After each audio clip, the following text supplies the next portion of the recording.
Magandang araw mga kagabay, ngayon po ay May 20, 2025, araw po ng Martes. Binibigay po ng Panginoong Hesus sa atin ang kanyang kapayapaan.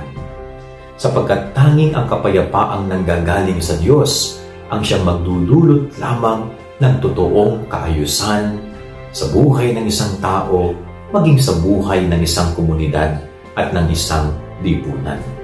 Kanya nga po, kung tayo man ay hahanap ng totoong kapayapaan, hanapin natin palagi ito sa Diyos. Hindi kung saan, hindi kung kanino. Ang mga tao at mga bagay, makapagbibigay yan ng kapayapaan.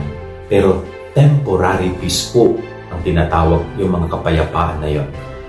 Pero yung kapayapaan na ibibigay sa atin ng Diyos ay panghabang buhay na kapayapaan.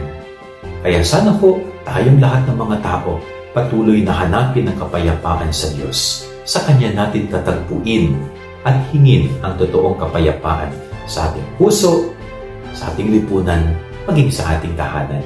Yan ang ating gabay-aral ngayong maghapon. God bless po sa inyo lahat. Pagpalain kayo ng Panginoon.